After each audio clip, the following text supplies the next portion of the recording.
toutes les personnes qui nous suivent et surtout pour le groupe Christo Boningo qui a permis que nous soyons ici en ce lieu, mais surtout pour que le Seigneur puisse nous faire du bien.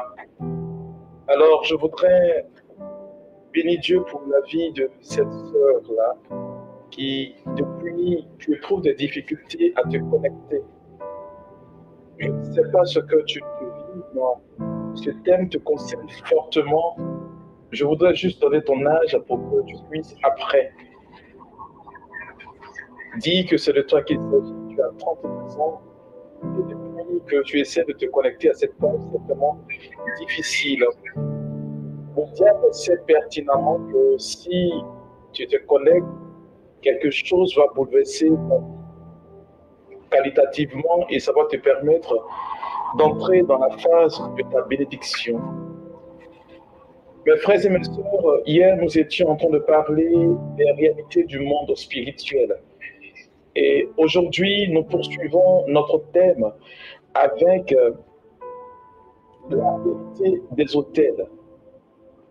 Alors, quand je parle d'hôtel, je ne parle pas d'hôtel avec H, comme lieu d'habitation, mais hôtel avec A-U-T-E-L. C'est avec ce thème-là que je voudrais débuter aujourd'hui.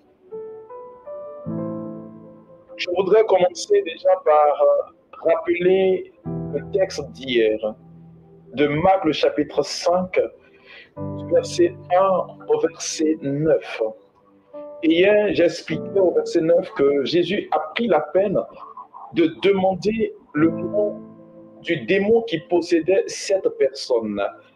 Et il s'est permis de dire que nous sommes légions. Et antiquement, dans la période de l'époque où Jésus a vécu, on vous dira que une légion est une armée de 6000 personnes. C'est-à-dire que 6000 démons ont réussi à habiter la vie d'un être humain. Ce n'était pas le règne de Satan qui habitait la vie de ce dernier, mais c'est plutôt 6000 démons qui ont réussi à habiter la vie de cette personne. Frères et sœurs, nous serons confrontés à des réalités certainement que nous n'allons pas peut-être comprendre, mais qu'au travers de cet enseignement, Dieu permettra que nous puissions avoir une intelligence assez particulière pour comprendre le message de Dieu. Lorsque vous arrivez à une analyse que dans un groupe de familles, dans une même réalité, vous vivez les mêmes conditions de vie, vous avez les mêmes difficultés, que vous n'arrivez pas à vous en sortir, frères et sœurs, ne soyez pas étonnés, il ne s'agit pas de ce que nous appelons le démon. Hier, je nous expliquais que le démon n'a pas les aptitudes du Saint-Esprit. Si vous vous rappelez bien l'épisode du Sénat, de la décision de l'Esprit Saint, en Acte 3, vous verrez que le passage en montre que lorsque Pierre et là, il s'est trouvé que dans la chambre haute qu'on appelle le Sénat, il y a eu le Saint-Esprit qui est descendu sur chacun d'entre eux.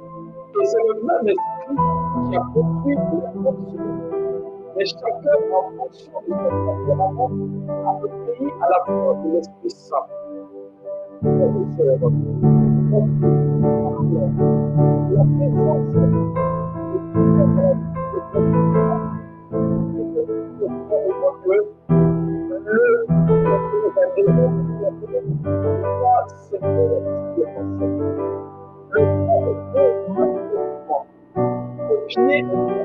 de l'esprit.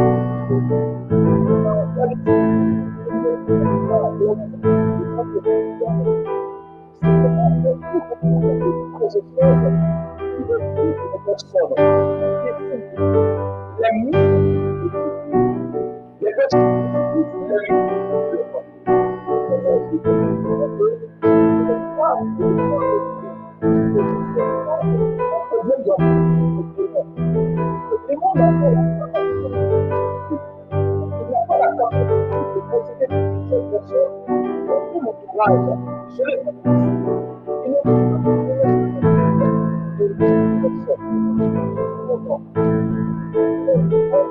ont la possibilité véritablement de posséder la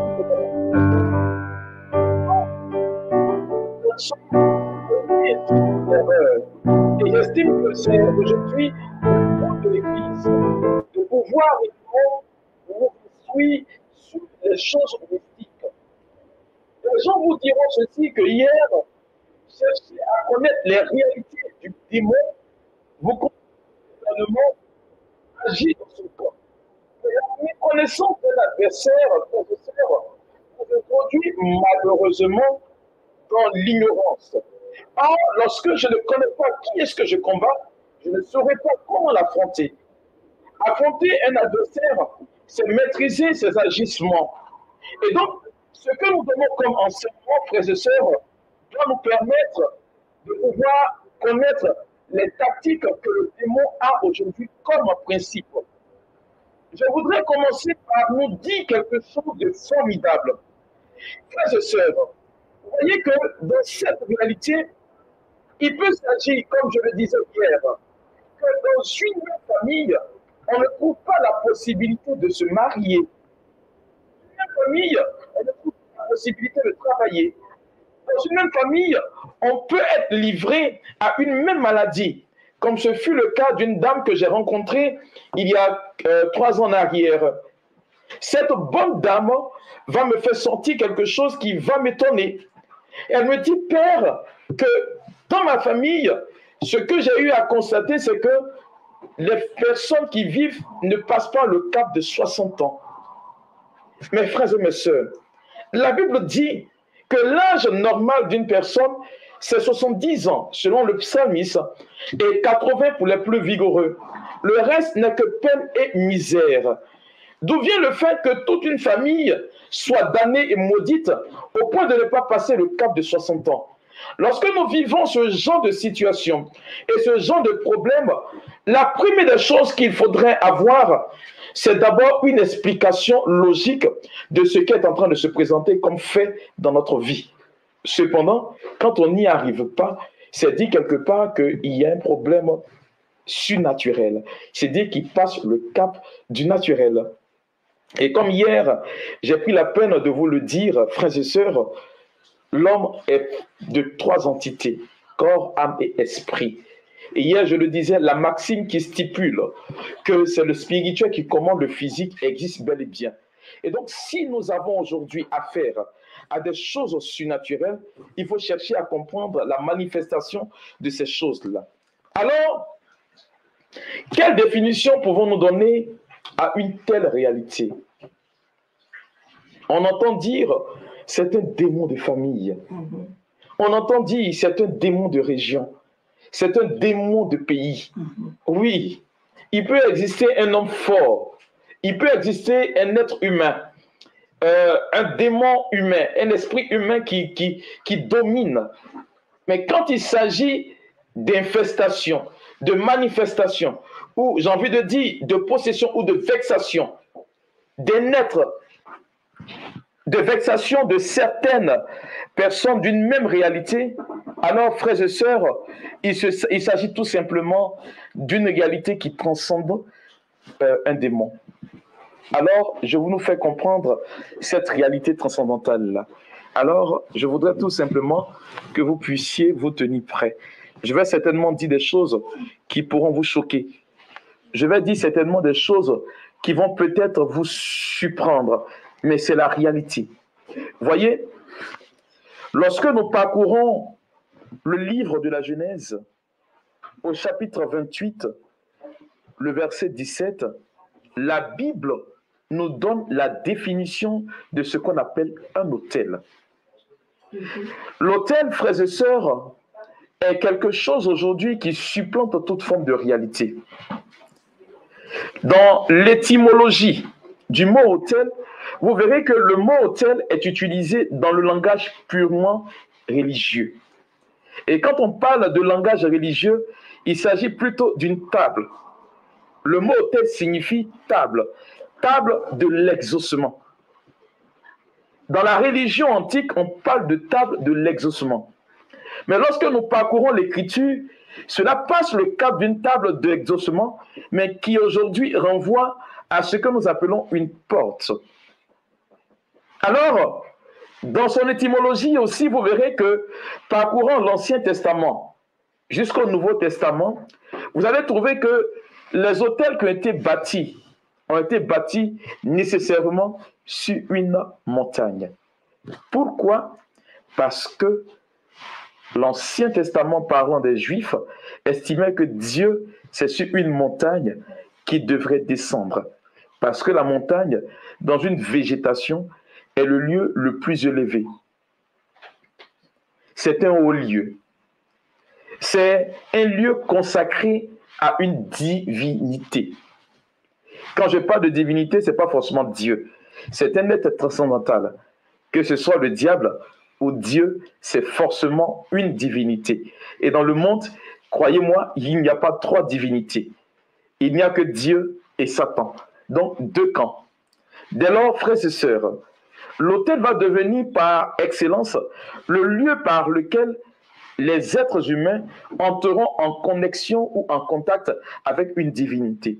Si vous vous rappelez bien, j'ai dit que lorsque Dieu a établi le monde spirituel et le monde matériel, il n'a pas autorisé que le monde spirituel entre en connexion avec le monde matériel et vice-versa. Ce que Dieu a plutôt demandé, il a établi une loi où lui-même il s'est soumis à cette loi. Pour entrer en connexion avec notre monde à nous, Dieu est obligé de passer par une porte. Et comme le diable ne sait pas créer, il ne fabrique rien, c'est alors que le diable va copier la procédure de Dieu pour entrer dans notre monde à nous. Hier, j'ai fait allusion à une porte en citant l'apôtre Paul dans sa lettre aux Éphésiens, le chapitre 4, le verset 26 et 27, parlant de la colère, qui est une porte ouverte. Mais ça, c'est du volet naturel de l'être humain. Je te parle d'une réalité du volet spirituel. Et donc, si Dieu établit une loi à laquelle lui-même il ne peut pas se déroger, cela voudrait dire que le moyen par excellence d'entrer en connexion avec Dieu, ou que Dieu entre en connexion avec nous, c'est forcément un autel. Et lorsque vous allez parcourir tout l'Ancien Testament, déjà en Genèse chapitre 8, vous allez voir que ce monsieur qu'on connaît tous du nom de Noé, alors que le monde était devenu un chaos, alors que notre histoire était devenue quelque chose d'abominable que Dieu ne voudrait plus voir, la Bible nous dit ceci en Genèse chapitre 8 au verset 20 et suivant, que Noé a pris des animaux et qu'il a fendu en deux et qu'il a posé sur un autel. Et on nous dit ceci, que le feu est descendu du ciel et quand le feu est passé au milieu, l'odeur de cette offrande est montée aux narines de Dieu. Et Dieu automatiquement s'est souvenu que Noé était un homme juste. Voilà pourquoi Noé et sa famille ont été préservés.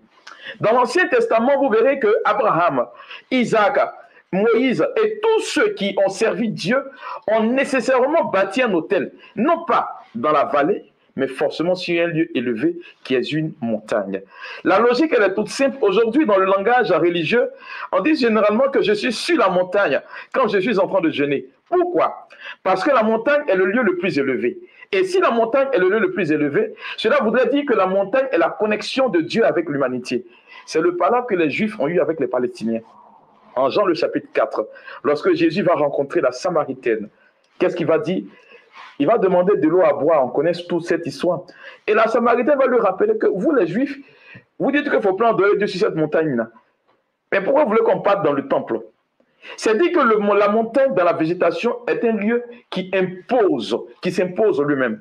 Et du fait de son imposition, c'est là que Dieu descend. Rappelez-vous, lorsque Moïse devait recevoir la table des 10 commandements, ce n'est pas dans la vallée. Il allait sur la montagne.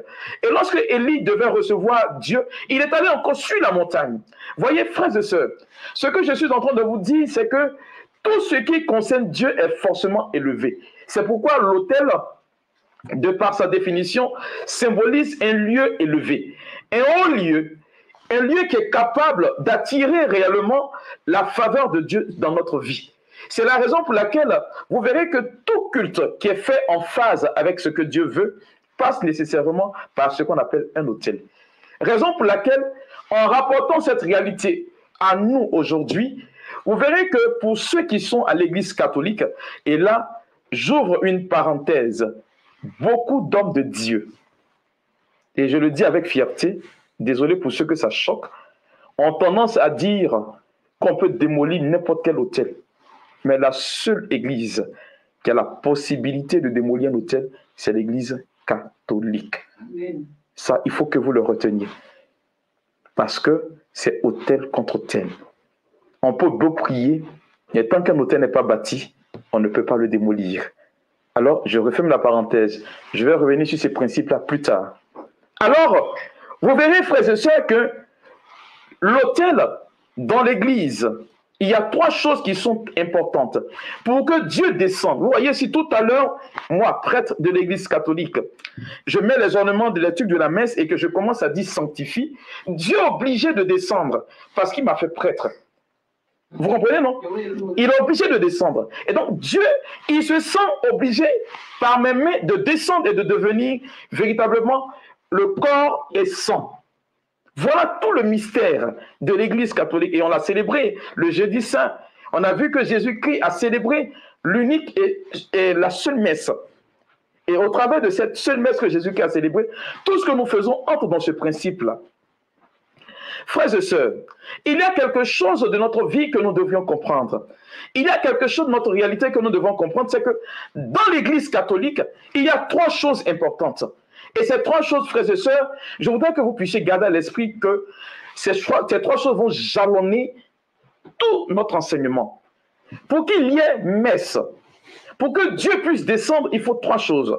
Si ces 3 choses n'existent pas, l'une des choses manque, il ne peut pas exister de messe qui soit célébrée.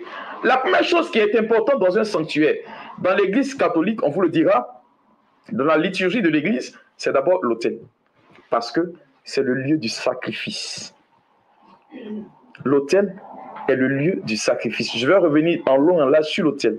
Ensuite, la deuxième chose importante, c'est le pupitre, ce qu'on appelle l'ambon, sur lequel on lit la parole de Dieu. Parce qu'il ne peut pas exister de sacrifice sans parole. Je vais en revenir encore là-dessus. Et la troisième chose la plus importante, c'est là où le prêtre s'assoit, le siège du célébrant. On a ces 3 choses-là. Tu déplaces un prêtre, il a les ornements de la messe, il célèbre la messe en tout lieu, Dieu descend. Dès lors, vous trouverez que le diable qui est si malin va lui aussi orchestrer certaines choses qui malheureusement vont nous permettre, malheureusement à nous aujourd'hui, de vivre sous sa domination, parce que nous n'entrons pas dans ce que Dieu veut. Frères et sœurs, je parle de l'autel parce que c'est un élément important, et c'est l'élément le plus essentiel dans un sanctuaire. Dans l'une des prières eucharistiques, on vous dira ceci, que le Christ est à la fois l'autel, le prêtre et la victime. C'est la raison pour laquelle vous allez trouver que dans le livre, dans le premier livre des rois, lorsque le prophète Élie arrive, et qu'il va rencontrer les 450 prophètes Baal, il va se permettre de démolir l'autel de Baal quand il va tuer après les 450 prophètes qui ont servi et qui ont trompé Israël. Il y a beaucoup de choses qui ont été faites malheureusement dans notre famille, dans nos différentes familles et même par nous-mêmes. Je vais en revenir là-dessus. Mais qui malheureusement aujourd'hui ont des impacts négatifs dans notre vie de tous les jours. Et donc, quelle est la définition que la Bible nous donne de l'autel? Genèse chapitre 28, le verset 17. Voilà ce que Jacob dit. Alors Jacob eut peur et il dit, mais avant, les versets précédents vous diront ceci, d'abord chapitre 12. On va vous dire ceci, que Abraham a bâti l'autel et il a appelé Yahweh Jireh, le Dieu qui se souvient. Et le Dieu qui pourvoit, le Dieu qui pourvoit à nos besoins. Et donc quand il va partir, il va mourir, va venir après Isaac. Juste après Isaac naîtra Jacob. Jacob, ne connaissant pas son ancêtre qui est Abraham, on nous dit, après avoir usurpé le droit d'aînesse de son frère, Jacob va se mettre à fuir. Et quand il est en train de fuir, il va se retrouver dans un lieu. Et je suis en train de paraphraser ce verset-là. Et là, on nous dit que la nuit va le trouver en chemin. Quand Jacob arrive en chemin, on nous dit qu'il va prendre une pierre. Voilà ce que je vais vous lire maintenant pour que vous puissiez comprendre, avant d'arriver au verset 17 du chapitre 28 du livre de la Genèse. On nous dit ceci: Jacob partit de Beersheba et s'en alla à Charan. Il arriva dans un lieu où il passa la nuit, car le soleil était couché. Il prit une pierre et dont il fit son chevet et se coucha dans ce lieu-là. Si vous partez dans une Bible assez sérieuse, vous trouverez en note de bas de page que la pierre que Jacob a choisie fait partie de l'une des pierres que son ancêtre Abraham a choisi pour bâtir un autel pour Dieu. Personne d'autre n'est venu adorer Dieu à cet endroit-là après la mort d'Abraham. Donc, la suite des choses vont venir après. Il eut un songe au verset 12. Et voici, une échelle était appuyée sur la terre et son sommet touchait au ciel. Voici, des anges de Dieu montaient et descendaient. Mes frères et mes sœurs, en toute logique, les anges vivent au ciel. C'est dire qu'ils doivent descendre et puis remonter. Mais le texte dit ici que les anges de Dieu montaient et descendaient. C'est dire qu'ils quittaient la terre pour monter au ciel. Pourquoi? La suite nous dit ceci. Et voici que Dieu se tenait au-dessus d'elle. Et il dit: Je suis l'Éternel, le Dieu d'Abraham, ton père, et le Dieu d'Isaac. La terre sur laquelle tu es couché, je la donnerai à toi et à ta postérité. Voici que je suis avec toi, je te garderai partout où tu iras, et je te ramènerai dans ce pays, je ne t'abandonnerai point, et je ne t'abandonnerai point que je n'ai exécuté ce que je te dis.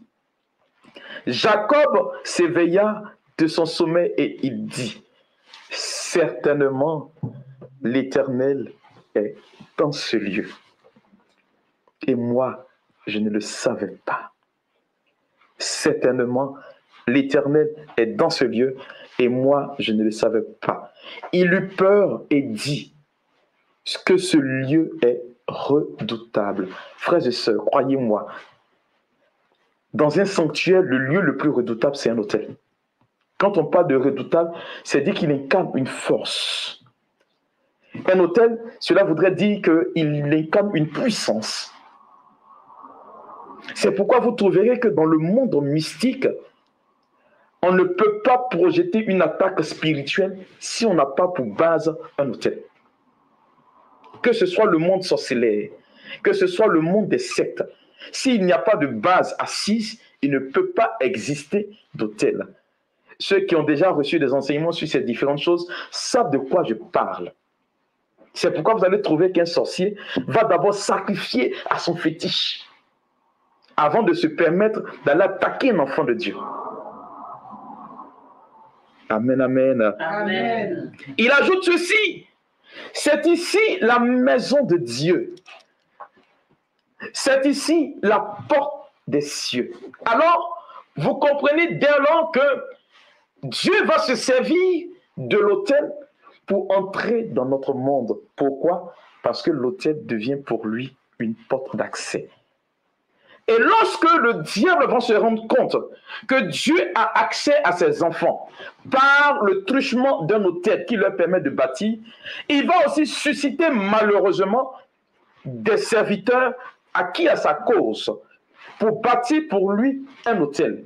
Pour comprendre le mode de fonctionnement de l'autel dont je suis en train de parler, il faut simplement comprendre comment est-ce que Dieu fonctionne et vous verrez que le diable fonctionne pareillement.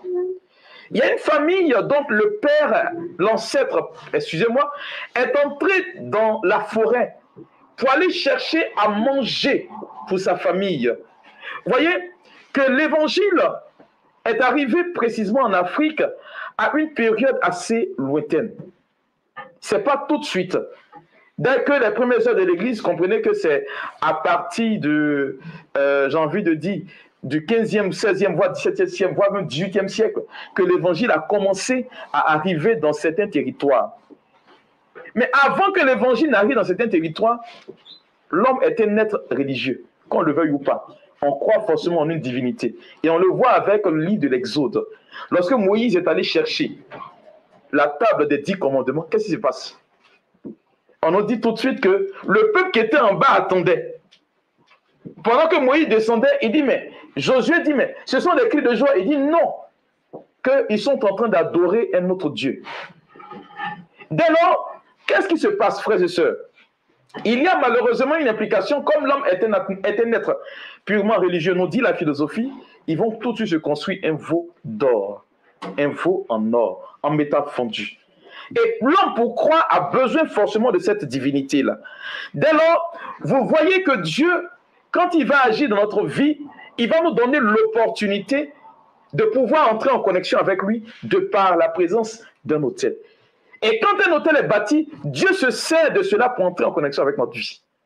C'est pourquoi le Christ devait représenter l'autel suprême, en s'offrant lui-même. Et le diable qui s'est copié va aussi susciter des adeptes pour le faire. Le monsieur, il rentre dans la forêt pour aller chercher à manger et il se met à pleuvoir. Il prend peur.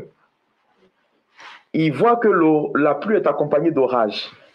Il cherche à s'abriter sous un fromager et avant d'y arriver, l'orage vient frapper le fromager et le fromager se fend. Il prend peur. Ce qui est censé me protéger, voilà que cela va malheureusement être fendu. Alors il cherche un abri. Il fait un autre pas, l'orage frappe en sa direction, mais il n'est pas touché. Il rentre sous un rocher et l'orage vient frapper le rocher. Mais le rocher tient dur. Quand il sort de là, qu'est-ce qui le protège? C'est tellement le rocher. La seule chose qu'il sait faire, et comme il est un être qui est forcément religieux, il va commencer à offrir à ce rocher une adoration, demandant à ce rocher, tel que tu m'as protégé, protège mes miens. Ma famille reste au village, tous ceux qui vont venir après moi. En retour, la seule chose que moi je peux faire, c'est de venir t'adorer. Mais croyez-moi, frères et sœurs, je disais hier à quelqu'un que le diable, il ne donne jamais rien. Quand tu lui donnes quelque chose, il récupère même ce qu'il ne t'a pas proposé. Et alors, voilà que le diable va entrer dans la famille, sans le vouloir, sans que vous n'ayez voulu, le diable va commencer à prendre le pas sur beaucoup de choses dans votre vie.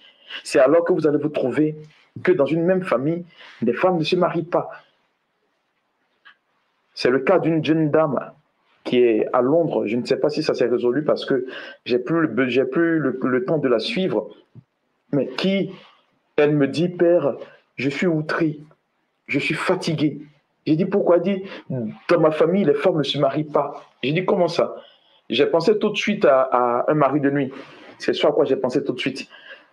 Elle me dit, mon père, mari de nuit, est-ce qu'il voyage de génération en génération? J'ai dit, comment ça? Elle me dit, mon aïeux a fait une femme. Elle ne s'est plus mariée. La femme qu'elle a fait aussi une femme. Elle ne s'est pas mariée. Et elle, c'est-à-dire jusqu'à elle, sa maman a fait une femme qui est elle-même qui ne s'est pas mariée. La seule différence avec elle, c'est qu'elle a fait un garçon, elle n'est pas mariée. Et qu'est-ce qui va se produire? C'est qu'elle me dit, mon père, j'ai fait la rencontre d'un homme. Ce n'est pas le fait d'avoir rencontré l'homme qui me fait peur, mais alors que nous étions en cheminement, j'ai dit à ce dernier que dans notre famille, on ne se marie pas. Il a dit que lui, il prie et que Dieu est capable d'aller au-delà. Il n'a pas eu tort. Mais la réalité est tout autre sur le terrain. Voilà que cette bonne dame va commencer à entretenir des relations. Elle dit, on peut laisser go et gars, s'amouracher, faire tout, mais ne parle jamais de mariage. Parce que je ne peux pas me marier. Elle vit à Londres, mais elle n'a pas de papier. 10 ans, elle travaille comme gouvernante dans une maison. Elle ne peut pas sortir faire des courses, elle ne peut pas aller dans un autre territoire parce que si elle y va, elle perd automatiquement et on la rapatrie. Après 10 années, quelle humiliation. Et son patron, après, au bout de 10 ans, après qu'elle ait entrepris de prier avec ce dernier-là, va lui dire, ben, écoute, je vois que tu es une bonne dame, tu es honnête, et tu as fait preuve de loyauté. Moi, je serai ton aval, et puis, on va te produire des papiers pour que tu aies la nationalité. Ken a dit au monsieur, j'ai dit, mais je te dis que Dieu est puissant, Dieu est vainqueur. Dès que tu as tes papiers, on va se marier. Le monsieur, quand il apprend cette nouvelle et qu'il vient parler avec elle, ses papiers vont sortir dans 1 semaine. Elle arrive et pendant qu'il échange avec elle, lui dit, bon, voici la date de mariage. On arrive en Afrique, et précisément en Côte d'Ivoire. Et puis, on va faire la dot. Quand on revient, on fait tout à Londres ici. Elle dit, ça me va. Le monsieur sort de chez elle, comme on l'avait sorti avec la voiture qui avait garé juste devant. 5 minutes après, on vient toquer à la porte. Et quand on revient, on lui dit, il y a un jeune homme qui est sorti d'ici. Elle dit oui, on dit, venez rapidement parce qu'il vient de faire un accident grave. Il est en train de mourir. Elle va et constate que c'est le jeune homme. Elle dit, qu'est-ce qui se passe? Pendant qu'il est en train d'être conduit à l'hôpital, il reçoit, après qu'il lui donne cette information, il dit, il y a des personnes qui sont venues me voir dans mon état d'inconscience qui m'ont dit que tu es leur femme, qu'il faut que je te laisse. L'épisode comment dirais-je, de l'accident passe et il va maintenant s'agir qu'elle va prendre ses empreintes pour qu'on puisse lui établir ses papiers et puis en bonne et due forme, elle sera anglaise. Elle arrive, on lui dit, introduis ton empreinte pour ta main pour qu'on puisse. Mais croyez-moi, frères et sœurs, ces 10 doigts, on les met dans l'appareil, rien ne sort. Bon, on le sait pertinemment que pour quelqu'un qui a fait la médecine, une anomalie peut, un problème de sang peut créer cette anomalie-là. Elle va faire des analyses. Quand elle revient, on analyse et puis on lui dit qu'elle n'a aucun problème. Donc elle vient porter l'information à ce dernier-là qui lui demandait de faire cette analyse-là. Quand elle finit, il est là et puis il lui dit, mais tu n'as probablement rien. Et puis le monsieur fait un geste bizarre, il tombe dans un état second. Il lui dit, mais tu es africain? Elle dit oui. Il lui dit, ton problème, c'est en Afrique, va le résoudre. Et tout de suite, il revient à lui. Elle lui demande, mais vous avez dit quoi tout à l'heure? Il dit, mais qui n'a rien dit? Elle dit, non, si vous avez parlé tout à l'heure, vous avez dit, il dit, non, lui, je ne reconnaît pas dans ce qu'elle dit. Si elle vient en Afrique pour résoudre son problème, elle ne pourra pas retourner. Alors, qu'est-ce qu'elle doit faire? Et beaucoup de familles se retrouvent dans cette situation. Il y a beaucoup d'expériences que des personnes vivent. Et aujourd'hui, on ne comprend pas pourquoi est-ce que ces choses-là n'arrivent pas à maturité. Pourquoi est-ce qu'on n'arrive pas à entrer dans notre vie de bénédiction? Comment comprendre que même des chrétiens subissent malheureusement des influences et des phrases de leur famille par le passé? Parce qu'en réalité, l'autel que les pères ont adoré autrefois, ce qu'on appelle communément des fétiches, constitue des portes d'entrée de Satan dans leur famille. Or, une porte, frères et sœurs, c'est le lieu par où entre une bénédiction et sort, j'ai envie de dire, une malédiction. C'est pas le lieu par lequel tout entre et tout sort. Et donc, si l'autel est bâti et que cela constitue naturellement une porte, croyez-moi, le lieu de cet autel et le pourquoi de cet autel est bâti va constituer pour vous l'entrée de ce que cette divinité-là va faire entrer dans votre famille. C'est alors que vous allez voir que, malheureusement, beaucoup de personnes aujourd'hui ont commencé à vivre des faits sans même les comprendre. Vous me direz, mon père, mais je suis baptisé.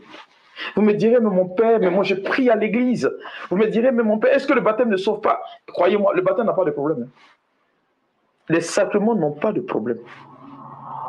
Ils n'ont aucun problème. La preuve en est que Judas en a lavé ses pieds.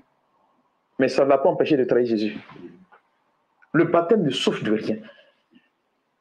C'est l'état dans lequel je reçois le sacrement qui détermine qui est-ce que je suis. Beaucoup de personnes vont pour être baptisées. Beaucoup de personnes vont pour prier et dire que je reçois Jésus-Christ. Mais hier, je vous disais que Satan est tellement empirique. Ce n'est pas faux.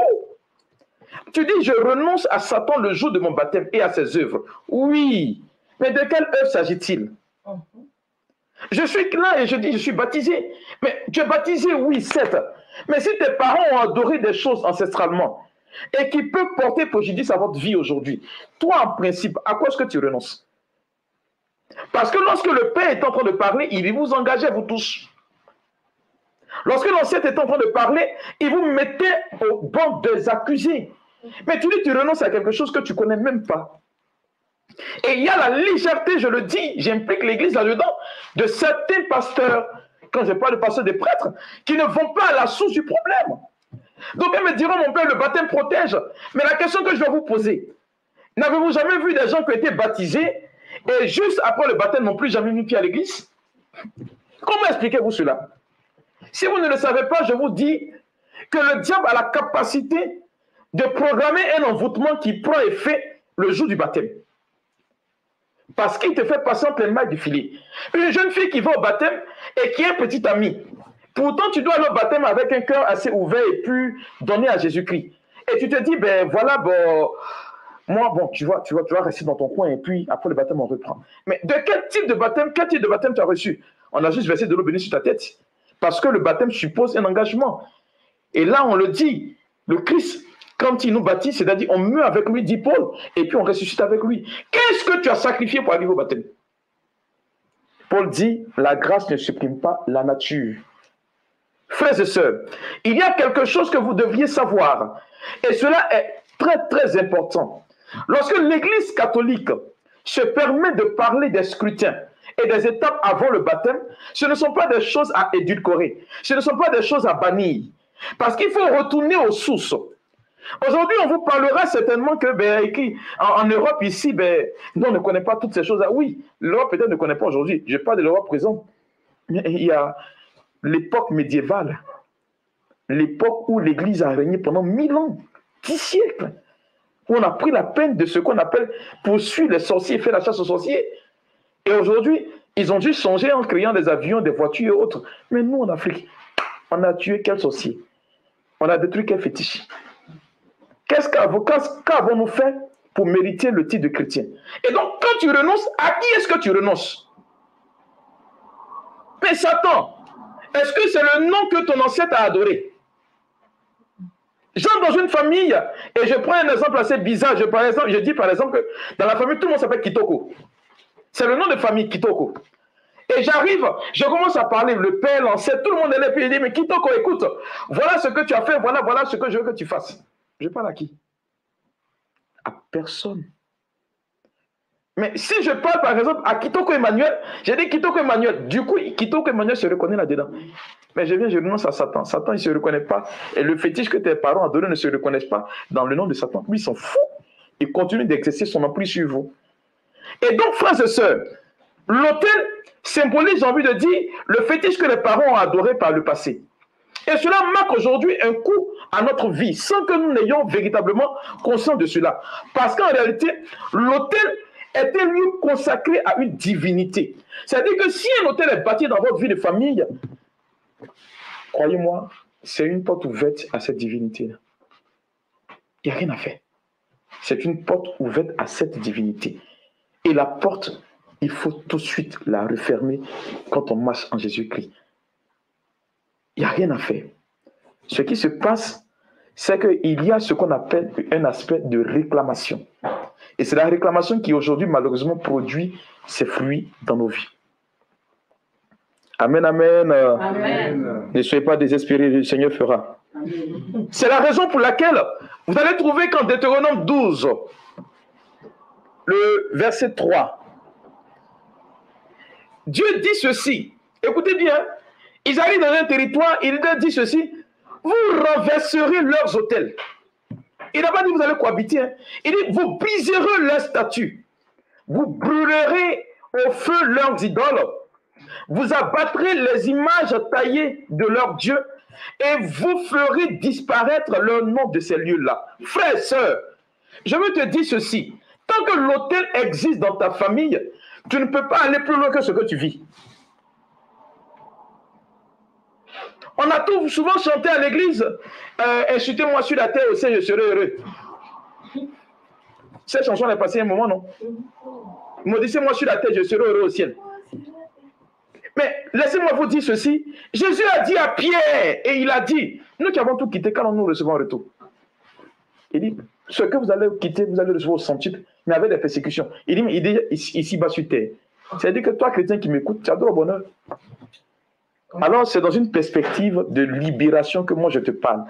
Je refuse que tu meurs ignorant. Je refuse que tu meurs dans la misère. Parce que la misère, c'est un facteur qui ne colle pas avec Dieu. Plutôt la pauvreté. Dieu aime les pauvres. Parce qu'ils sont beaucoup humbles. C'est tout. Alors, c'est dans ce principe que nous engageons ce combat.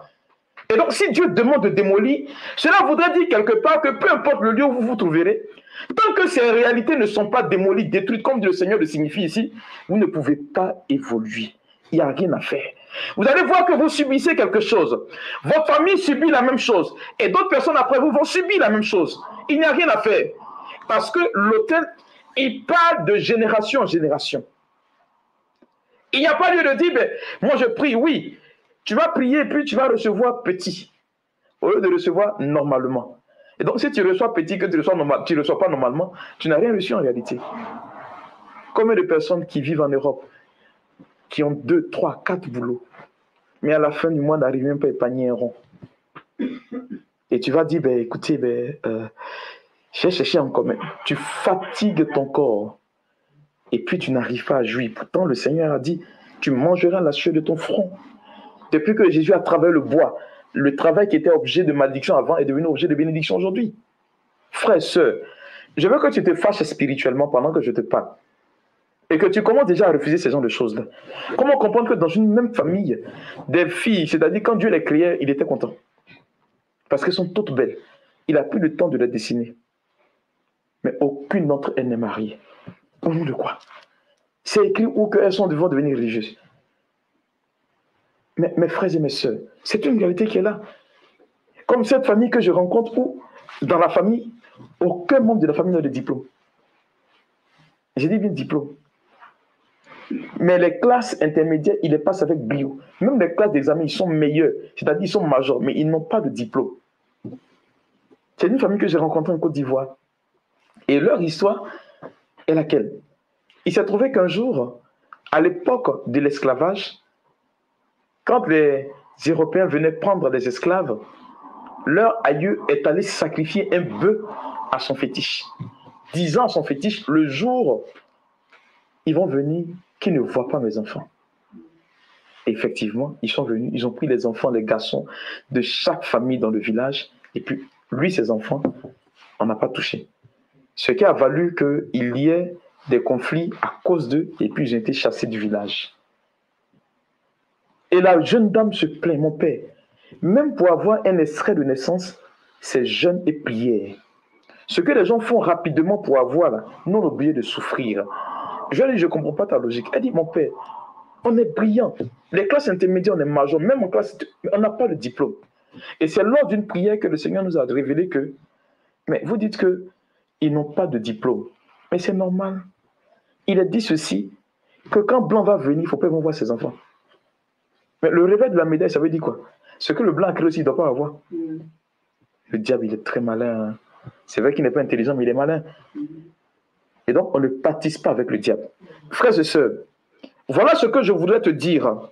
Parce que l'autel, c'est un lieu où on fait des sacrifices.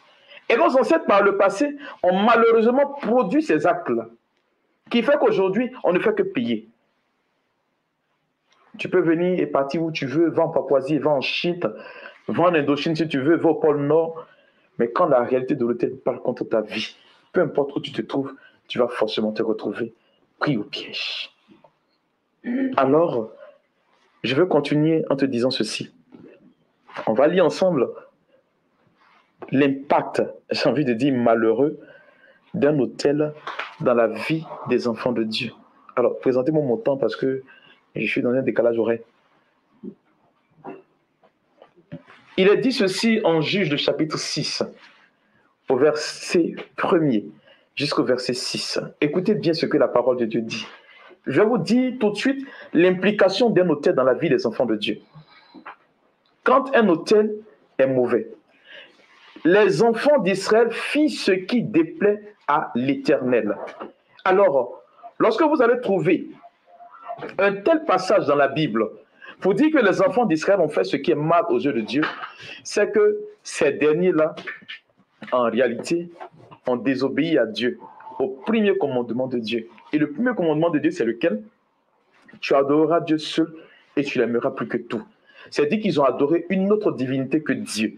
Mais lorsqu'on adore une autre divinité que Dieu, c'est normal, frères et sœurs, qu'il y ait manifestement des impacts ou des conséquences immédiates. Et la première conséquence est laquelle? On nous dit, Le Seigneur les livra entre les mains de Madian pendant 7 ans. Oh, je veux que tu t'asseyes bien parce que je sais que je vais te choquer. Lorsqu'il y a un autel qui est adoré dans votre famille, tu as 2 positions.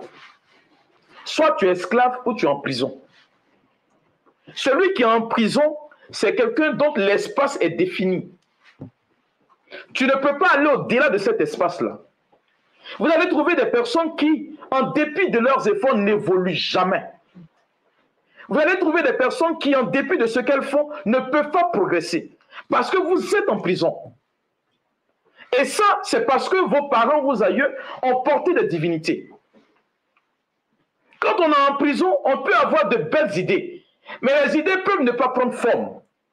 Cependant, vous pouvez donner les idées à d'autres personnes et les idées vont commencer à produire.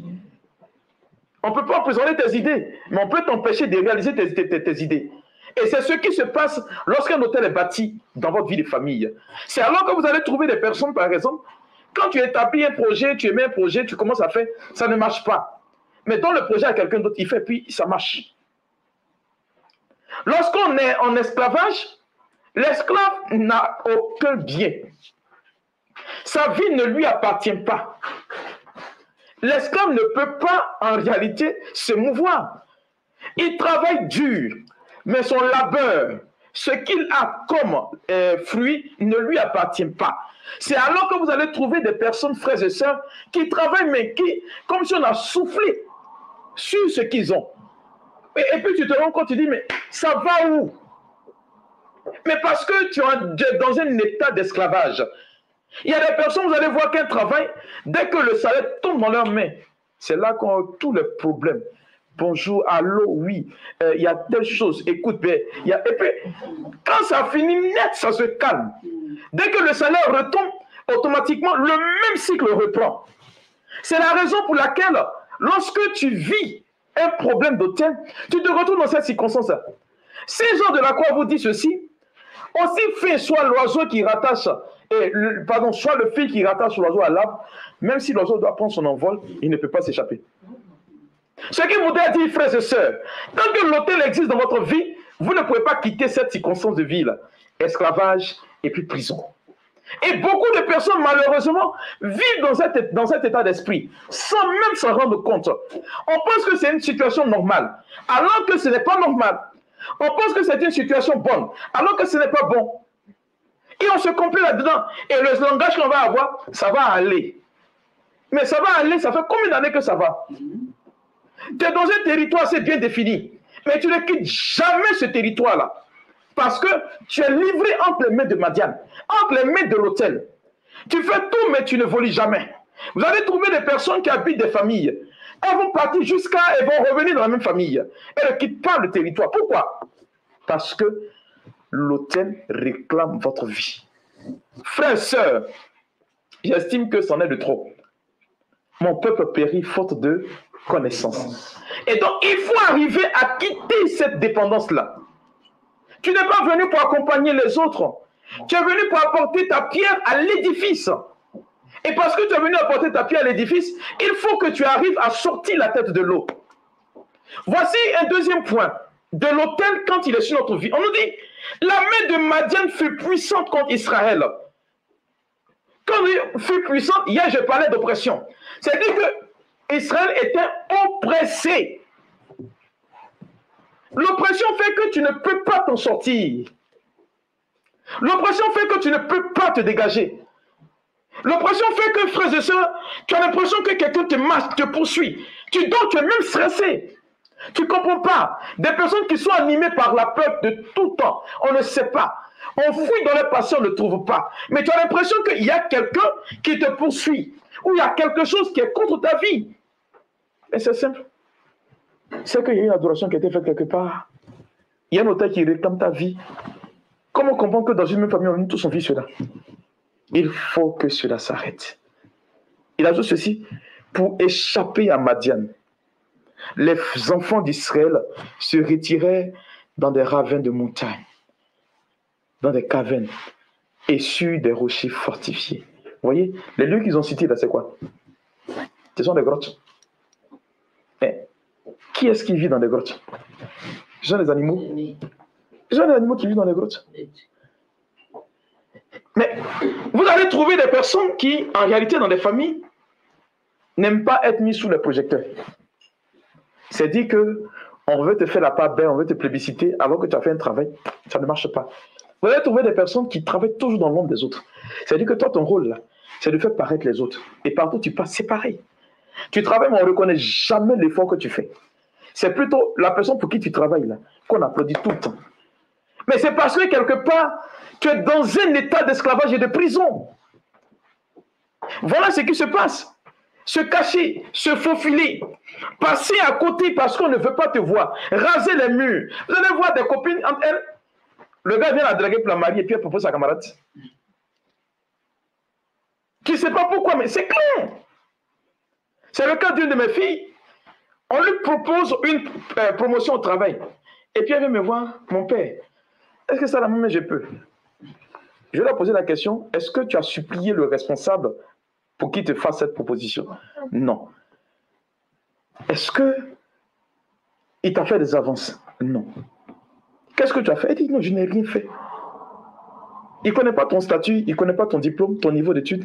Elle dit, si, mais le poste est trop. Il dit, va accepter là-bas. Je ne peux pas admettre qu'on te fasse une telle proposition et puis tu dis, non, ce n'est pas possible. Vous allez trouver des personnes qui se sentent vraiment, j'ai envie de dire, quand on veut leur proposer quelque chose de grand, mais ce n'est pas ça. Et ce genre de personnes, vous allez voir qu'elles sont beaucoup frustrées.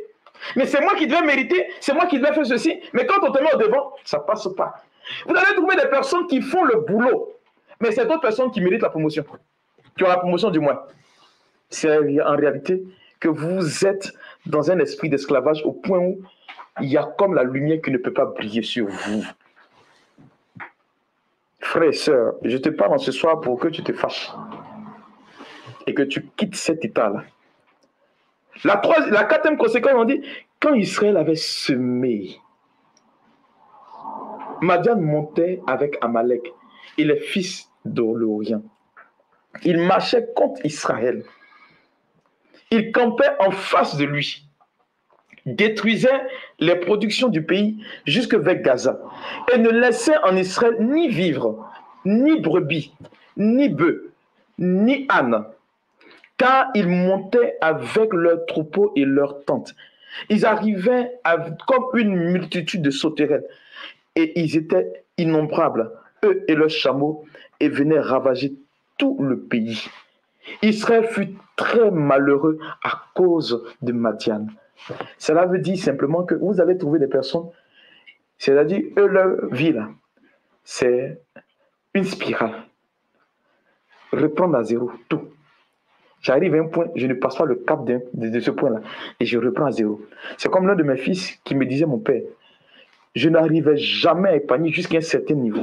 Quand j'arrive à ce montant-là, il faut qu'une dépense s'orchestre et que je dépense tout. Je reviens toujours à mon point de rupture. Vous allez voir des personnes qui chaque fois reviennent.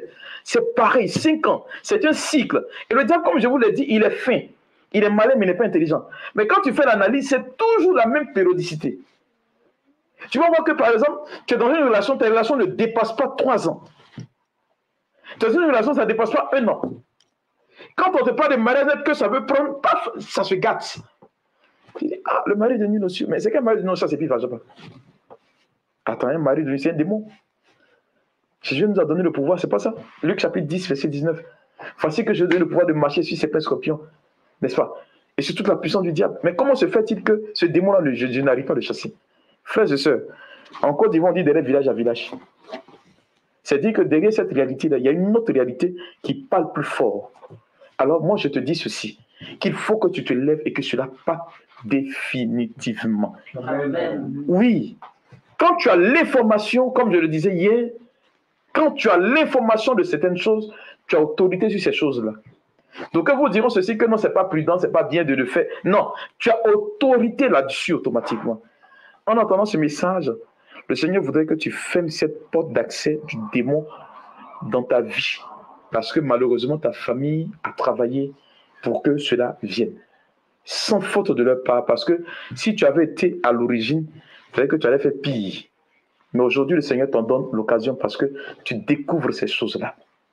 Je le dis avec toute sa teneur. Je le dis avec tout cela, tout ce que cela vaut. Parce que le Seigneur veut que tu puisses t'en sortir. Voilà ce que j'avais voulu te dire, frères et sœurs. Voilà ce que j'avais voulu te présenter. Pour que tu puisses comprendre que le moment pour toi en tant qu'enfant de Dieu de te lever est arrivé. Oui. Le moment en tant qu'enfant de Dieu de te rebeller est arrivé. Attends, vous allez trouver des chrétiens poltrons, nonchalants, quand il faut prier. Si je prie là, est-ce que ça ne va pas? Comme là, une dame que j'ai rencontrée, mon père, mais si cela, j'ai prié, est-ce qu'ils ne vont pas revenir vers moi? Qu'ils reviennent. Oui, il faut qu'ils reviennent. Mais qu'ils sachent que derrière toi, il y a celui qu'on appelle Christ Seigneur. Amen. Oui, se ressusciter, il n'est pas ressuscité pour des moutons. Hein. Il n'est pas ressuscité pour les animaux, il est ressuscité pour toi. Il faut que tu participes à cette phase de résurrection-là. Il faut que tu entres dans la vérité de ta vie. Ne laisse pas les choses prendre le pas sur ta vie. Tu n'es pas fatigué d'être toujours en arrière-plan. Tu n'es pas fatigué tout le temps de courir après ta bénédiction. Ça ne vient jamais, tout le temps on te promet. Ça va arriver et puis tu espères. Mais jusque à quand ton espérance? Ah! Vous voyez, Habakkuk a dit ceci au chapitre 3, verset 2. C'est un oracle. C'est une prophétie. Même si elle tarde, attends-la. Parce qu'elle court à son thème. Mais quand Habakkuk parlait, on était encore dans l'Ancien Testament. Parce que la promesse de Dieu devait se réaliser en fonction d'eux. Mais ce que vous oubliez depuis l'avènement du Christ, la Bible déclare ceci, tout ce qui est dit dans la vie de Jésus-Christ, à travers de sa mort et de sa résurrection, prend forme automatiquement. C'est-à-dire qu'on dit quelque chose, ça se passe. C'est la raison pour laquelle Pierre a dit, lève-toi. Et puis le paralytique s'est levé. Au nom de Jésus-Christ. Frères, sœurs, il faut que des choses entrent en homme. Il faut que ça arrive. Il faut que ça prenne forme. Il faut que tout puisse exister. Oui, c'en est de trop. Que tu puisses croupir derrière des situations, je ne sais pas d'où est-ce que ça vient, où est-ce que ça va. N'es-tu pas fatigué de ne point économiser? N'es-tu pas fatigué de reprendre tes relations, de chercher du boulot, rien ne vient? Est-ce que tu n'es pas fatigué de cela? Je veux t'annoncer ceci, que Christ est mort pour toi, pour que la résurrection vienne aujourd'hui. Pendant que tu entends ce message, écoute bien, pendant que tu entends cet appel, je veux t'annoncer une réalité tout autre. C'est que le Christ a entrepris pour toi le message et la voie de pouvoir te débarrasser de ces choses-là. Entre tout simplement dans le principe de cet temps d'enseignement et tu verras que le Seigneur Jésus va opérer pour toi de grandes choses. Je prie que le Seigneur te bénisse. Je prie que le Seigneur t'accorde cette onction particulière et qu'il te donne l'opportunité de fermer les portes. Voyez, on a pour habitude de dire ceci que chez nous en Afrique, quand on veut balayer une maison, on n'ouvre pas la porte. On la ferme. Et puis on balaye, et puis on va jeter après la saleté dehors. Aujourd'hui, on va fermer cette porte-là. On va constituer le blocus. Si depuis tant d'années, tes parents ont laissé les choses se faire, il faut qu'avec toi, ça s'arrête. Il faut qu'avec toi, tout prenne fin. Et c'est le maintenant là que tu entends. Pendant que tu entends ce message, Jésus dit quoi? En Luc chapitre 4, à partir du verset 18, il dit, c'est maintenant que cette parole s'accomplit pour toi. Je voudrais te dire que le Seigneur m'a envoyé pour te déclarer ceci. Tu deviens le Gédéon de ta famille. Amen. Oh, tu deviens celui-là qui va mettre fin à toutes ces choses-là. Alors, si tu es chez toi, peu importe la position, moi, je vais te demander de te mettre debout. Parce qu'on va prier. On va demander à Dieu de mettre un thème à toutes ces choses-là. Mais une chose est certaine, c'est que lorsque on sait que l'ennemi peut et a commencé à faire quelque chose, il est capable d'éteindre en nous les flèches du démon. Alors, je ne sais pas si ces jeunes ont pu se connecter. Vous avez déjà le réseau ou bien c'est comment? Ils peuvent écrire? Je ne sais pas. J'ai reçu cette parole avant de commencer. Elle avait des difficultés à se connecter. Cette femme avait des difficultés à se connecter. Elle a 32 ans. C'est ton âge exact. Je ne sais pas ce que tu vis, mais pour l'instant, ce que le Seigneur me présente, c'est que tu as des difficultés à te marier. Ça, c'est clair. Et tu n'es pas la seule parce que dans ta famille, il y a ta sœur aînée et puis ta sœur qui vient après toi. 3 filles, vous vous suivez. Il n'y a pas de mariage. Pourtant, vous êtes arrivé à un stade où on doit vous marier. Tu as 32 ans. Je ne sais pas dans quel pays tu te trouves, mais il faut savoir que cela est possible. Alors, je vais te demander de prier avec moi. Tu vas élever la voix de là où tu te trouves et puis tu vas bénir Dieu. Commence à lui dire merci pour cet enseignement que tu as reçu. Commence à lui dire merci. Seigneur, je veux te rendre toute la gloire. Je veux te dire merci. Je veux te dire merci pour cet enseignement que tu as toi-même conduit. Merci pour cette vie Zoé de Dieu, Seigneur, qui aujourd'hui, au travers de cet enseignement, prendra forme et vie dans notre vie. Je prie pour tous mes frères, Seigneur, qui nous suivent par la magie de l'Internet. Je prie pour tous ceux et toutes celles qui aujourd'hui ont décidé de marcher contre les assauts du démon. Seigneur, voilà que aujourd'hui tu donnes la possibilité à des enfants d'entendre ce message. Je prie qu'il constitue pour le camp de l'adversaire le blocus. Je prie qu'il constitue pour le camp de l'adversaire ce guetteur-là, qui va empêcher, Seigneur, les œuvres manifestes du démon d'agir au travers de leur famille. Seigneur, la Bible déclare ceci: tu es la porte par laquelle entre la brebis. Et aujourd'hui, Seigneur, regarde tes enfants omnibulés par la peur, à cause des phrases de l'ennemi qui se cache pour les jeter des pierres. Je prie pour toutes ces personnes et toutes ces familles qui vivent ces genres de relations, qui vivent ce genre de difficultés. Seigneur, je prie, Seigneur, en ton nom. Je prie sous ton couvert et sous ton autorité. Je me suge aujourd'hui, Seigneur, contre les assauts de l'ennemi. Que tous ceux qui prendront, Seigneur, cette vidéo, après en différé, qu'ils reçoivent les effets de cette onction qui est en train de découler maintenant, Seigneur, au travers de cette émission. Je prie, Seigneur, aujourd'hui même en ton nom, que tout ce qui est en notre pouvoir, que tu nous l'accordes aujourd'hui même. Toi qui as donné à tes disciples mandat et mission d'aller et de chasser le démon, d'aller et de détruire les œuvres du diable. Aujourd'hui même, Seigneur, je localise toutes les portes ouvertes, peu importe leur lieu de géolocalisation, toutes les personnes qui constituent des portes ouvertes pour que l'ennemi puisse venir s'établir. En ton nom, Seigneur, aujourd'hui, je recommande cette vie à ta miséricorde. Amen, amen. Seigneur, tu es Dieu et rien n'égale tes œuvres. Regarde tes enfants aujourd'hui qui peinent à trouver du travail.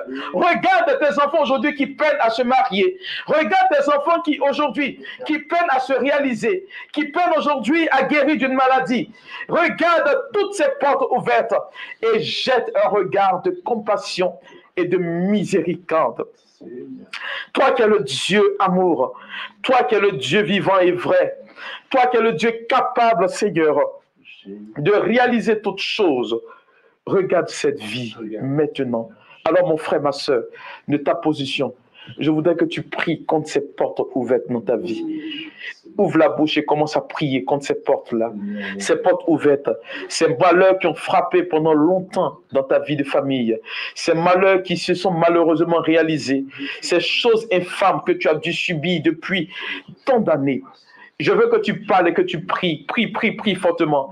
Prie, s'il te plaît. Commence à prier vers Dieu. Crie vers Dieu. La Bible nous dit en Juge chapitre 1, verset 6, quand les fils de Dieu ont commencé à crier vers Dieu, il leur a envoyé la solution à leurs problèmes. Oui, longtemps tu as peut-être prié, mais parce que tu n'avais pas cette information, la prière ne pouvait pas monter. Et aujourd'hui, pendant que cette prière est en train de monter, je déclare sur ta vie que tu deviennes celui-là même qui est le prophète Élie de ta famille. Je déclare que tu deviennes aujourd'hui même le prophète, celui-là même qui fut Gédéon pour sa famille. Ouvre la bouche et commence à parler maintenant de la position que tu occupes. Prie s'il te plaît, prie. Seigneur, je révoque l'autorité de tout autel qui constitue une porte, peu importe sa position, dans la vie de tes enfants. Je déclare ceci, Seigneur, tu es le Dieu souverain, tu es le Dieu qui est capable de toutes choses, tu es le Dieu qui établit, Seigneur. Regarde tes enfants. Je voudrais que ton onction commence à descendre sur leur vie. On n'a pas besoin d'attendre le jour de la Pentecôte, mais déjà du lieu où tu te trouves, Seigneur, je prie, diffuser tous tes enfants, de constituer pour leur vie, Seigneur, cette barrière-là, qui donnera la force à tes enfants de chasser loin de leur vie et de la vie de leur famille, Seigneur, toute idée de maladie. Et pendant que je suis en train de prier, j'ai dans mon esprit une famille. Tu es en train de prier alors que ta famille est en train de souffrir. Tout le monde dans la famille souffre de la même maladie. Alors que cette maladie n'est pas une maladie héréditaire. Pendant que je prie, le Seigneur me demande de te dire ceci, de lever la main vers le ciel, parce qu'il veut te constituer comme le blocus. Car il dit ceci,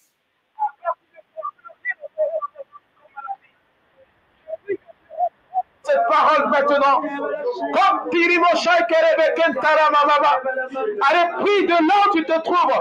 Dieu est fort, Dieu est puissant, Dieu est merveilleux, Dieu est inégalable. Prie mon frère, prie ma soeur s'il te plaît. Ne te tais pas, ne te tais pas. Prie s'il te plaît. Seigneur, j'envoie les anges maintenant au travers de cette vidéo, dans des familles, dans des maisons, dans des lieux où des enfants se trouvent. Seigneur, j'envoie des vidéos puissamment. Maintenant, Seigneur, ouvre les écluses du ciel, s'il te plaît. Ouvre les écluses du ciel. Je prie, le Seigneur est en train de me présenter une jeune dame. Écoute, tu n'es jamais entré en possession et en phase de ta bénédiction. Ça commence et ça n'arrive jamais. Alors que je suis en train de prier, regarde, tu as porté un pantalon de couleur bleue. Et pendant que je prie, regarde, Dieu est en train de te fixer. Tu es en train de comme recevoir une couronne sur ta tête. Dieu est en train de te bénir parce qu'il dit ceci, il en est de trop que tu as souffert, mon enfant. Je vais établir pour toi et repousser les limites de ta vie. Frère, sœur, prie vers Dieu. Ne t'arrête pas, continue de prier s'il te plaît. Continue de prier s'il te plaît, mon frère, ma soeur. Prie parce que Dieu est là. Prie, certainement il t'entendra aujourd'hui. La prière qui n'a pas été exaucée depuis tant d'années trouve aujourd'hui forme. Seigneur, merci pour ce que tu fais. Merci pour cette œuvre que tu as accomplie dans notre vie. Tu es le Dieu vivant et vrai. Tu es le Dieu vivant et vrai. Merci Seigneur. Mon frère, ma soeur, là maintenant je vais t'ordonner de fermer toutes les portes. Alors prie avec moi. Seigneur, au nom de Jésus-Christ, je déclare ceci, que toutes les portes ouvertes dans ma famille soient fermées maintenant. Ainsi, frère et soeur, je déclare au nom de Jésus-Christ que tout ce qui a été fait, ne confessant pas le nom de Jésus-Christ, trouve maintenant faiblesse, parce que je me tiens sur le roc éternel, sur la personne de Jésus-Christ, et je déclare que toutes les portes ouvertes par mes ancêtres soient fermées aujourd'hui même.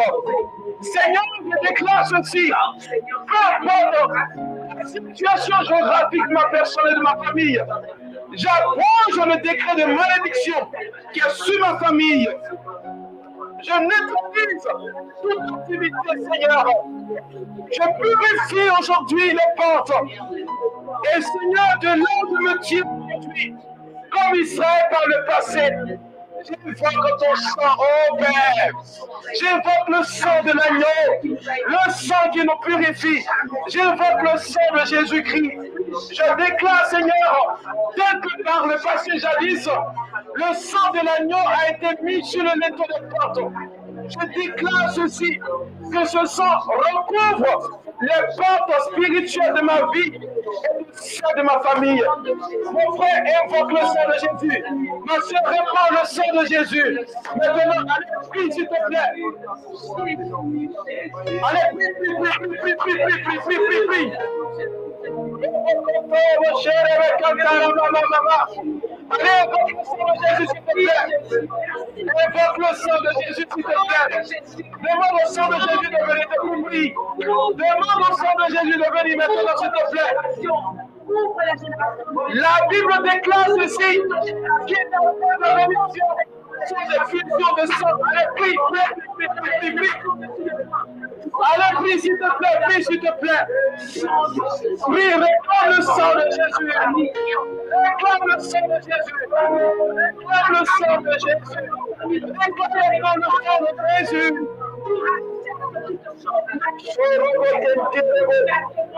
Seigneur, merci pour le sang de la présence. Le sang de Jésus maintenant vous lave, vous purifie.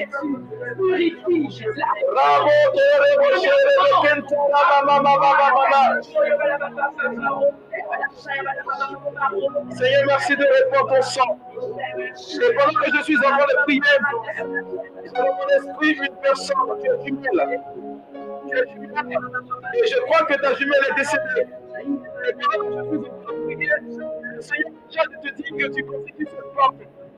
Quand tu commençais à refaire le sang de Jésus, tu as senti que tout ton corps était comme imbibé de feu. Le Seigneur est en train de purifier ta vie aujourd'hui. Il dit ceci, je t'ai établi comme la porte spirituelle des membres de ta famille. C'est par toi qu'entrera toute bénédiction et de toi sortira toute malédiction. C'est la raison pour laquelle tu devrais recevoir ce feu-là. C'est une purification que le Seigneur est en train de te faire vivre. N'aie pas peur, tu peux crier dans ta maison, mais le Seigneur à la fin te délivrera. Il te délivrera parce que le diable a voulu t'utiliser. Tu es une personne pour te reconnaître, tu es très colérique, très colérique. Tu es très colérique, c'est comme si quand un homme, rien ne passe devant toi. Et au point où tes amis m'ont peur de te parler de certaines choses, pendant que je libère cette parole, regarde, le Seigneur est en train de te rejoindre maintenant. Maintenant. Et je vais te demander de lever la main vers le ciel. Je vais prier pour toi. À l'époque où tu n'avais pas encore établi Samuel comme le premier des prophètes, tu as choisi des juges tels que Gédéon, Samson. Regarde tes enfants quand les mains levées vers toi. Le monde d'aujourd'hui a plus besoin de témoins que de maîtres. Je prie, Seigneur, que tes enfants se témoignent vivre et vivre. Pour les mains levées vers toi, Seigneur, je prie de les remplir de ton autorité. Oh, je vous assure, ce que je vois, c'est beau. Je ne sais pas combien de personnes que le Seigneur est en train d'investir dans cette autorité. Quelque chose que vous comptez, parce que cela descend ici directement. Seigneur, je prie que la dimension de tes serviteurs par le passé. Je prie, Seigneur, que tes enfants viennent voir en cette maison précise, Seigneur, bénis maintenant. Oui, Père, tu ne fais rien. Tu ne fais rien sans avoir déjà annoncé tes couleurs, comme tu nous le dis dans le livre du prophète Amos au chapitre 3, le verset 7. Dieu ne fait rien sans avertir son serviteur, le prophète. Seigneur, je prie que tu établisses maintenant tous tes enfants qui ont les mains levées vers toi. Établis-les.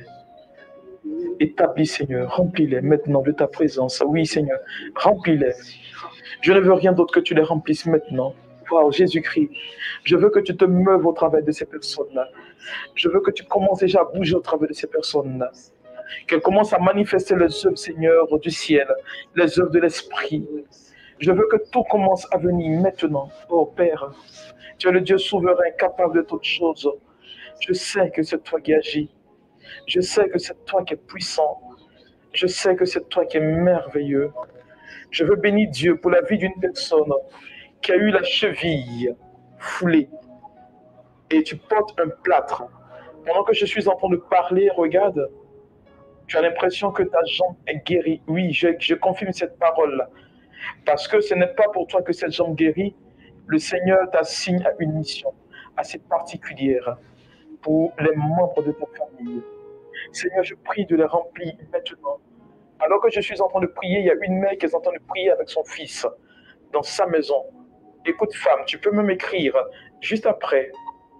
Mon fils est en train de vivre quelque chose d'assez particulier. Il a à peine 12 ans. Tu as l'impression qu'il est en train de trembler le long de son corps.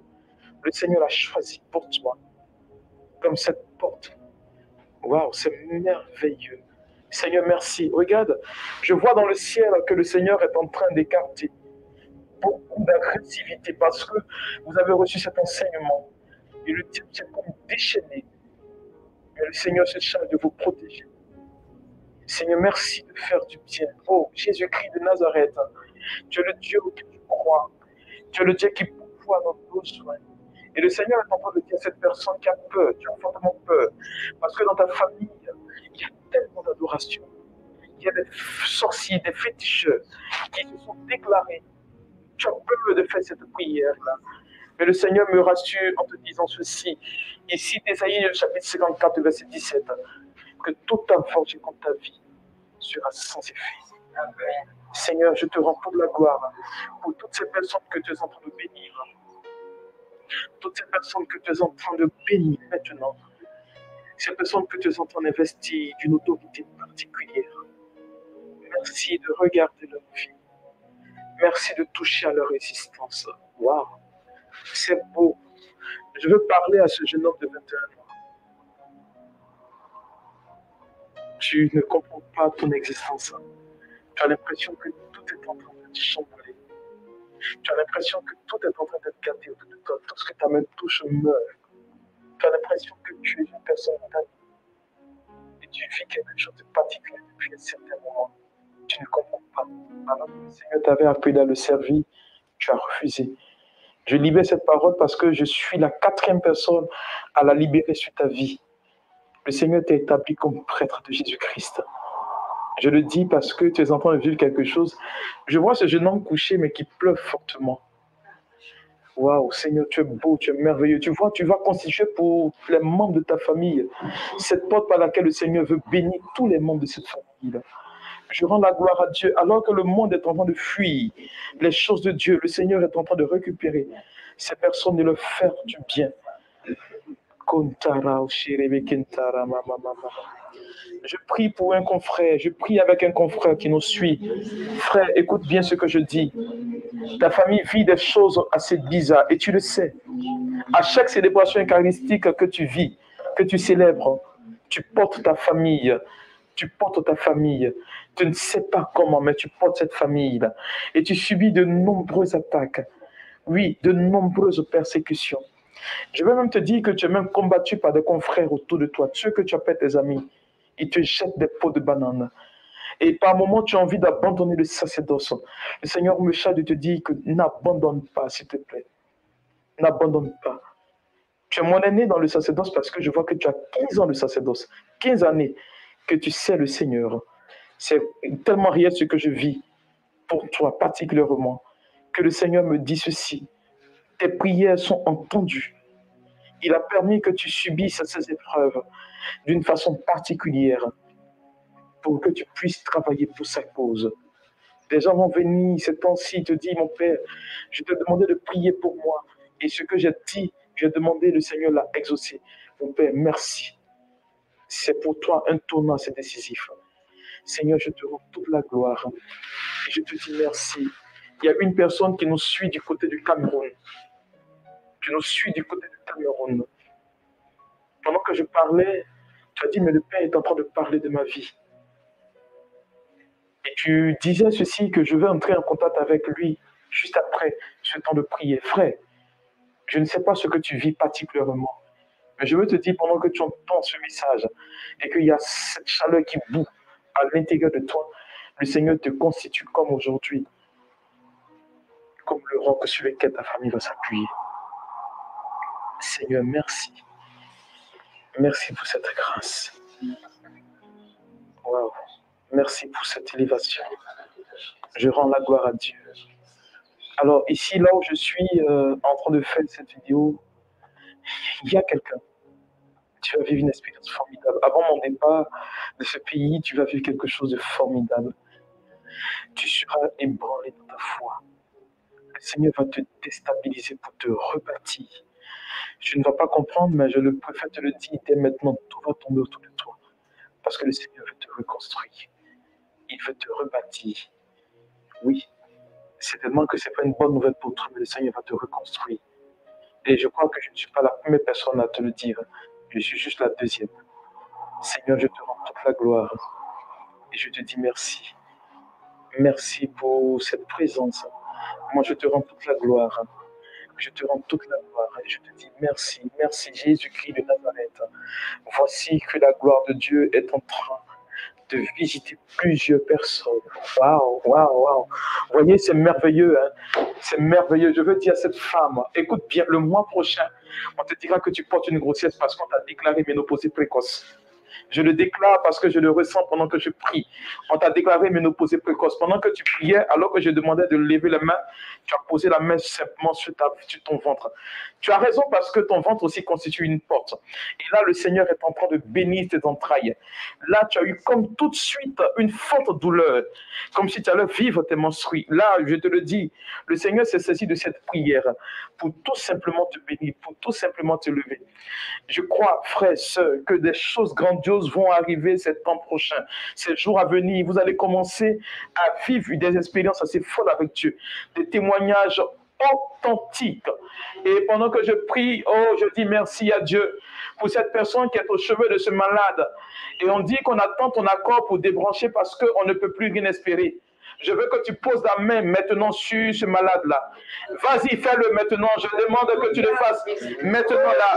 Je déclare ceci, que la vie sauvée de Dieu est en train de couler maintenant. Je déclare que la vie sauvée de Dieu coule. Et pose les mains à ce malade. Et la médecine va se tromper. Je dis, la médecine se trompe maintenant. Parce que mon Dieu que j'adore, il est vivant. Christ est sorti du tombeau pour que ce dernier ait la vie. Seigneur, je rends gloire à ton nom. Je te dis, l'honneur et la gloire, la majesté te reviennent. Tu es le Dieu capable de toutes choses. Merci Jésus. Merci pour mon histoire qui est en train de changer. Je veux parler à une dame. Tu portes le prénom de Marie-Ange. Je ne sais pas ce que tu vis. Mais le Seigneur me charge de te dire qu'il est présent dans ta vie. Il est là maintenant. Il est là maintenant. Il est là. Il ne t'a jamais abandonné. Il ne t'a jamais abandonné. Le silence de Dieu ne dit pas son absence. Oui, le Seigneur ne t'a jamais abandonné. Je ne peux pas définir avec exactitude ce que tu vis. Mais je sais une seule chose, que tu n'arrives plus à maîtriser ta vie. Et Dieu te dit, c'est à partir du chaos qu'il rebâtit la vie des êtres humains. Et je lui rends toute la gloire. Je lui dis, merci. Merci pour cet honneur. Merci Jésus-Christ pour ce que tu es en train de faire. Waouh! Il y a une personne qui a un problème cardiaque. Wow, c'est merveilleux. Regarde, tu as la main posée sur le cœur et le rythme cardiaque a commencé à s'accélérer et pendant que je libère ce message, ça a commencé à se calmer. Comme si le Seigneur te dit que tu vas dorénavant respirer normalement. Tu n'auras plus besoin de prendre ces médicaments interminables. Vois-tu, la médecine se trompe et le diable souvent trompe la médecine. Hein. C'est ce que Dieu dit qui s'accomplit. Et là, je rends la gloire à Dieu. Je lui dis merci pour cette guérison qu'il est en train d'opérer dans ta vie. Seigneur, merci. Merci Jésus. Merci pour cet amour qui est en train de grandir encore. Grandit et grandit, grandit, grandit. Merci Jésus-Christ de Nazareth. Alors, je vais parler à une personne. Tu as parti à Christo Boningo. Voilà, j'ai reçu ce message. Depuis, tu veux te déconnecter, mais tu n'arrives pas. Tu as l'impression que ce que j'ai dit t'énerve. Mais le Seigneur me charge de te dire de partager, simplement. Tu as parti à Christo Boningo. Tu veux te déconnecter depuis, mais tu n'y arrives pas. Tu sais, mais tu n'y arrives pas. Partage simplement. Partage simplement ce message-là. Et tu verras que le Seigneur est un Dieu qui est fidèle, est un Dieu qui bénit, qui glorifie son nom. Seigneur, nous voici, je veux bénir déjà ce groupe-là, cette famille du berger, merci pour leur vie, hein, et pour toutes ces personnes, Seigneur, qui sont venues. Je prie, Seigneur, que toutes ces personnes qui ont entendu ce message et qui l'écouteront peut-être plus tard, hein, que ton sang les couvre, les protège. Je sécurise leurs acquis, leur vie entre tes mains. Que toi, le ressuscité, tu ne permettes point que l'ennemi ait accès à leur vie, afin qu'ils puissent glorifier ton nom partout où ils seront. Toi qui es Dieu, pour les siècles sans fin. Quelqu'un va dire Amen fort.